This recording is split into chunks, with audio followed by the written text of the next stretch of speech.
Hi hello ನಮಸ್ಕಾರ ಎಲ್ಲ ವೀಕ್ಷಕರಿಗೂ. ಬನ್ನಿ ನನ್ನ ಚಾನಲ್ಗೆ ತಮ್ಮೆಲ್ಲರಿಗೂ ಸ್ವಾಗತ. ಎಲ್ಲರೂ ಹೇಗಿದ್ದೀರಾ? ಏನು ಪಂಚಭೂತಗಳ ಫೋಟೋ ತೋರಿಸ್ತಾ ಇದ್ದೀನಿ ಅಂತ ಅಂದ್ಕೊಳ್ತಾ ಇದ್ದೀರಾ? ಸೊ ಏನಕ್ಕೆ ತೋರಿಸ್ತಾ ಇದ್ದೀನಿ ಅಂದರೆ, ಈ ಪಂಚಭೂತಗಳಲ್ಲಿ ಒಂದಾದ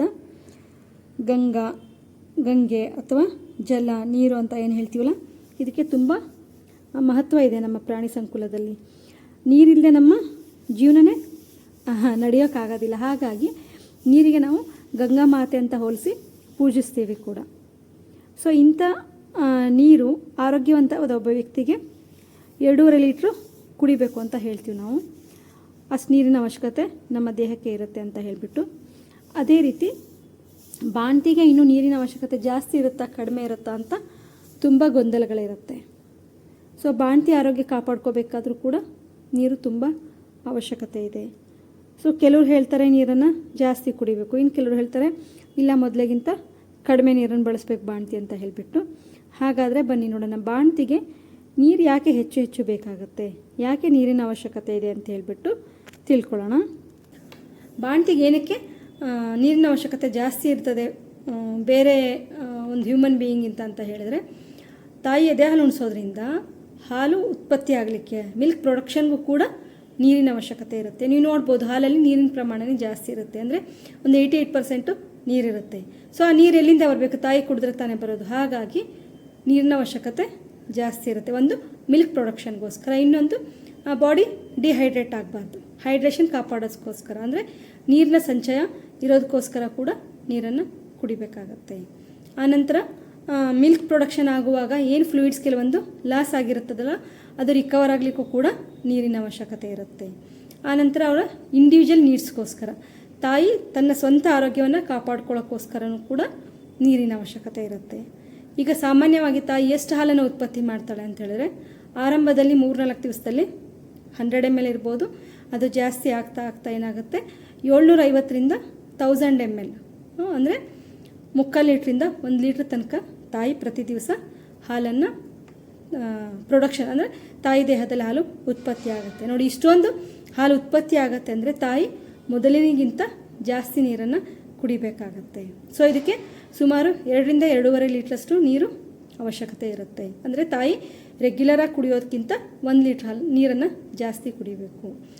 3.5ರಿಂದ 4, ಅಂದರೆ 3.5 ಲೀಟ್ರಿಂದ 4 ಲೀಟ್ರ್ ತನಕ ನೀರನ್ನು ತಾಯಿ ಕುಡಿಬೇಕಾಗತ್ತೆ. ನೋಡಿ ಎಷ್ಟೊಂದು ನೀಡ್ಸಿದೆ, ಅಂದರೆ ಸಾಮಾನ್ಯ ವ್ಯಕ್ತಿಗಳಿಗಿಂತ ಈ ತಾಯಿಗೆ ನೀರಿನ ಒಂದು ಅವಶ್ಯಕತೆ ಜಾಸ್ತಿ ಇರುತ್ತೆ. ತುಂಬ ಜನ ಏನು ಮಾಡ್ತಾರೆ, ಮನೇಲಿ ಅಜ್ಜಿ ಅಂದ್ರೆ ಇರ್ಬೋದು, ಅಮ್ಮಂದ್ರಿರ್ಬೋದು, ಇಲ್ಲ ಮಗು ಮೈ ಮುರಿಯುತ್ತೆ, ಆ ಮಗು ಬೇಗ ದಪ್ಪ ಆಗೋದಿಲ್ಲ, ನೀರು ಕುಡಿದ್ರೆ ನೀರೇ ತುಂಬ ಬರುತ್ತೆ ಹಾಲಲ್ಲಿ ಅಂತ ಹೇಳಿಬಿಟ್ಟು ತುಂಬ ಒಂದು ಕಂಟ್ರೋಲ್ಡಾಗಿ ನೀರನ್ನು ಕೊಡ್ತಾರೆ. ಒಂದು ಒಂದು ಚಂಬಷ್ಟು ನೀರನ್ನು ಕಾಯಿಸಿಟ್ಬಿಟ್ರೆ ಇಡೀ ದಿವಸ ತಾಯಿ ಅದೇ ನೀರನ್ನು ಕುಡಿಬೇಕಾಗತ್ತೆ. ಅದು ಬೇಸಿಗೆ ಕಾಲ ಆಗ್ಬಿಟ್ರಂತೂ ತಾಯಿ ಕತೆ ಏನಕ್ಕೂ ಬೇಡ, ನೀರೇ ಸಿಗೋದಿಲ್ಲ, ಭಾಳ ಕಷ್ಟ ಆಗುತ್ತೆ. ಆವಾಗ ಬಾಡಿ ಬೇಗ ಡಿಹೈಡ್ರೇಟ್ ಆಗುತ್ತೆ, ತಾಯಿಗೆ ಪ್ರಜ್ಞೆ ತಪ್ಪೋದು, ಎಚ್ಚರ ಇಲ್ದಂಗೆ ಆಗ್ಬೋದು, ಮತ್ತು ಹಾಸ್ಪಿಟಲೈಸ್ ಆಗ್ಬೋದು. ಈ ತೊಂದರೆಗಳನ್ನು ನಿವಾರಣೆ ಮಾಡಬೇಕು ಅಂತ ಹೇಳಿದರೆ ತಾಯಿಗೆ ಸಾಧ್ಯವಾದಷ್ಟು ಹೆಚ್ಚಾಗಿ ನೀರು ಕೊಡಬೇಕು. ತಾಯಿ ಎದೆ ಹಾಲು ಕುಡಿಸೋಕ್ಕಿಂತ ಮೊದಲು ನೀರು ಕುಡಿಬೇಕು. ಎದೆ ಹಾಲು ಕುಡಿಸಿದ ತಕ್ಷಣ 1 ಗ್ಲಾಸ್ ನೀರನ್ನು ಕುಡಿಬೇಕು. ಇದರಿಂದ ಅವಳ ಸ್ವಂತ ಆರೋಗ್ಯನೂ ಕೂಡ ಚೆನ್ನಾಗಿರುತ್ತೆ, ಮಗುವು ಕೂಡ ಚೆನ್ನಾಗಿ ಹಾಲು ಉತ್ಪತ್ತಿ ಆಗುತ್ತೆ, ಮಗುವಿನ ಆರೋಗ್ಯ ಕೂಡ ತುಂಬ ಚೆನ್ನಾಗಿರುತ್ತೆ. ನಾವು ತುಂಬ ಜನ ನನ್ನ ಹತ್ರ ಕೌನ್ಸಿಲಿಂಗ್ ಬಂದಾಗ ಹೇಳ್ತಾರೆ, ಇಲ್ಲ ಮೇಡಮ್ ಭಾಳ ನೀರು ಕುಡಿದ್ರೆ ಮಗು ಮೈ ಮುರಿಯುತ್ತೆ ಅಂತ ಹೇಳಿಬಿಟ್ಟು. ಈಗ ಸಹಜವಾಗಿ ನೀವೇ ನೋಡಿ, ನಾವು ಒಂದು 3 hours ನಮಗೆಲ್ಲ ಬಿಗಿಯಾಗಿ ಬಟ್ಟೆಯನ್ನು ಕಟ್ಬಿಟ್ಟು ಒಂದು ಕಡೆ ಸುಮ್ಮನೆ ಕೂರಿಸಿ ಅಥವಾ ಮಲಗಿಸಿರ್ತೀವಿ ಅಂದರೆ, ಎದ್ದ ತಕ್ಷಣ ನಾವೇನು ಮಾಡ್ತೀವಿ, ಫಸ್ಟು ಮೈ ಕೈ ಮುರಿಯೋಕ್ಕೆ ಸ್ಟಾರ್ಟ್ ಮಾಡ್ತೀವಿ, ಹೌದಲ್ವಾ? ಸೊ ಹಾಗೆ ಮಗುನ ಫುಲ್ ರ್ಯಾಪ್ ಮಾಡಿ ಸುತ್ತಿಟ್ಟಿರ್ತಾರೆ. ಸೊ ತೆಗೆದ ತಕ್ಷಣ ಮಗು ಏನು ಮಾಡುತ್ತೆ, ಫಸ್ಟು ಕೈ ಕಾಲನ್ನ ಆಟ ಆಡಿಸುತ್ತೆ, ಕೈ ಮುರಿಯುತ್ತೆ, ಮೈ ಮುರಿಯುತ್ತೆ. ಇದು ಸಹಜವಾದ ಒಂದು ಕ್ರಿಯೆ. ಇದು ನೀರು ಕುಡಿದ್ರೆ ಆಗುತ್ತೆ ಅನ್ನೋದು ತಪ್ಪು. ಸೊ ಹಾಗಾಗಿ ತಾಯಿಗೆ ಹೆಚ್ಚಾಗಿ ನೀರನ್ನು ಕೊಡಬೇಕಾಗತ್ತೆ. ಕೇವಲ ನೀರಂದರೆ ಕೇವಲ ನೀರನ್ನು ಕುಡಿಯೋದೇ ಅಂತಲ್ಲ, ನೀರು ಅಷ್ಟೊಂದು ಕುಡಿಯೋದು ಕಷ್ಟ ಆಗುತ್ತೆ ಅನಿಸ್ಬೋದು, ನೀರಂತಲೇ ಅಲ್ಲ. ಈಗ ಎಷ್ಟೋ ಜ್ಯೂಸ್ಗಳಾಗಿರ್ಬೋದು, ಲಿಕ್ವಿಡ್ಸಲ್ಲಿ ನೀರಿನಂಶ ಇರುತ್ತೆ. ಈಗ ಫ್ರೆಶ್ ಆಗಿ ಮನೇಲಿ ಹಣ್ಣುಗಳು ತಂದುಬಿಟ್ಟು ಜ್ಯೂಸ್ ಕುಡಿಬೋದು. ಜ್ಯೂಸಲ್ಲೂ ಕೂಡ ನೀರಿನಂಶ ತುಂಬ ಇರುತ್ತೆ.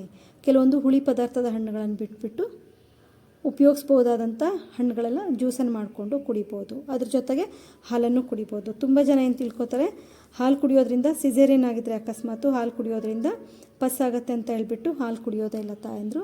ಅದು ತಪ್ಪು ಕಲ್ಪನೆ.